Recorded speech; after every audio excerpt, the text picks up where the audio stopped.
بسم اللہ الرحمن الرحیم۔ حیرت انگیز واقعات۔ حضرت سید عبدالقادر جیلانی کی ولادت مسعود کے وقت حیرت انگیز واقعات ظہور پذیر ہوئے۔ سب سے بڑی بات یہ ہے کہ جب آپ رونق افروز عالم ہوئے اس وقت آپ کی والدہ ماجدہ حضرت ام الخیر فاطمہ کی عمر 60 سال کی تھی، جو عام طور پر عورتوں کا سنِ یاس ہوتا ہے اور ان کو اولاد سے نا امیدی ہو جاتی ہے۔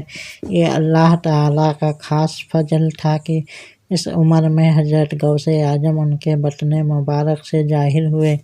مناقب غوثیہ میں شیخ شہاب الدین سہروردی سے منقول ہے کہ سیدنا عبدالقادر جیلانی کی ولادت کے وقت 5 عظیم الشان کرامتوں کا ظہور ہوا۔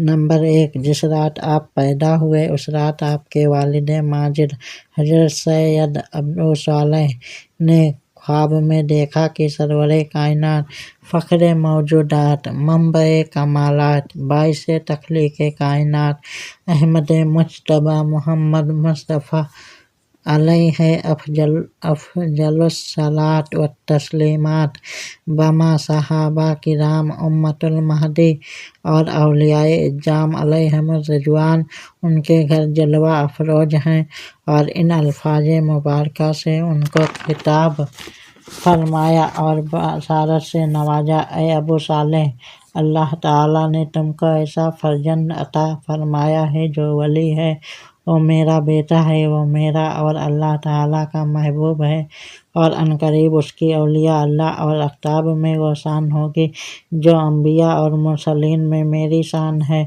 غوث اعظم درمیان اولیاء، چوں محمد درمیان انبیاء۔ نمبر 2، حضرت غوث اعظم پیدا ہوئے تو آپ کے سینہ مبارکہ پر نبی اکرم کے قدم مبارک کا نقش موجود تھا، جو آپ کے ولی کامل ہونے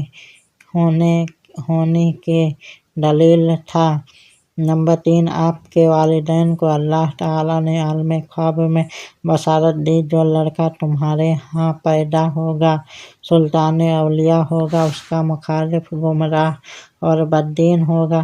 نمبر 4، جس رات حضرت عبدالقادر جیلانی کی ولادت ہوئی اس رات جیلان شریف کی عورتوں کے ہاں بچہ پیدا ہوا۔ ان سب کو اللہ کریم نے لڑکا عطا فرمایا اور وہ ہر نومولود لڑکا اللہ کا ولی بنا۔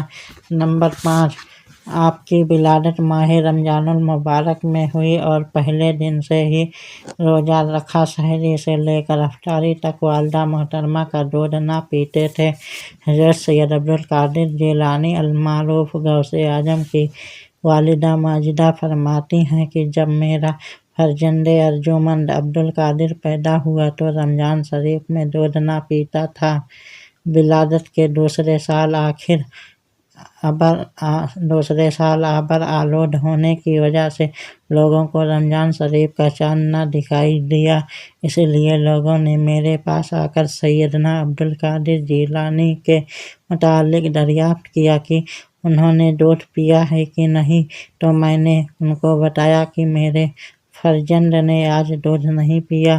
بعد ازیں تحقیقات کرنے پر اس حقیقت کا انکشاف ہو گیا کہ اس دن رمضان کی پہلی تاریخ تھی، یعنی اس دن روزہ تھا۔